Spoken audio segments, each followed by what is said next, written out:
A violent storm raged across the sea, tossing the ship like a toy. Thunder roared, lightning split the sky, and waves as tall as mountains threatened to swallow everything. In the midst of this chaos, one man stood firm, his chains rattling as the ship lurched. His name was Paul, a prisoner on his way to Rome. Yet in that moment, he was the only hope for everyone aboard. The Roman centurion, Julius, struggled to keep control as the crew shouted in panic. "We're going to be destroyed!" a sailor screamed. The wind howled, drowning out voices, but Paul stepped forward, his eyes burning with certainty. "Do not be afraid," he declared. "An angel of God appeared to me last night and said, 'Paul, you must stand trial before Caesar, and God has granted safety to all those sailing with you.'" The men hesitated. Some scoffed.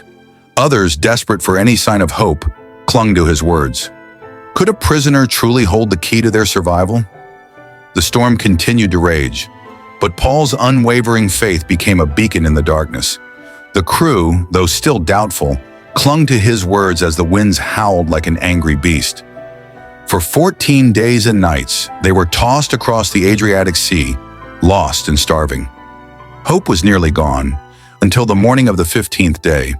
Paul stood amidst the weary men, his voice cutting through the roaring winds. "You have not eaten for days. Take courage. Not a single hair on your head will perish. Eat, for you will need strength." With that, he took a piece of bread, gave thanks to God before them all, and ate.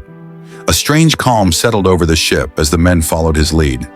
Then through the mist, someone shouted, "Land! I see land!" Hearts leaped, but their relief was short-lived. As they neared the shore, a terrible sound echoed. The ship struck a hidden reef. The impact sent men tumbling. Cracks ripped through the vessel as waves pounded against its weakened hull. Panic set in. The Roman soldiers drew their swords, prepared to kill the prisoners rather than let them escape. Julius, the centurion, hesitated. He had watched Paul closely throughout the journey. This man was different. He carried an unshakable faith, a confidence beyond human strength. "Stop!" Julius ordered. "No one touches him." Paul turned to the terrified men. "Swim if you can. If you cannot, hold on to the broken pieces of the ship. But do not be afraid. God's promise will not fail." One by one, they leaped into the raging sea. Paul himself clung to a shattered plank, the cold biting into his bones as he drifted toward the unknown shore. The waves hurled Paul and the others toward the rocky shore. One by one, the men crawled onto the wet sand, shivering and gasping for breath. The ship was lost, but just as Paul had foretold, not a single life was taken. They had landed on the island of Malta. The islanders, seeing their wretched state, rushed to help. They built a large fire, and warmth finally began to return to the survivors' bodies. Paul, always one to serve, gathered a bundle of sticks to add to the flames.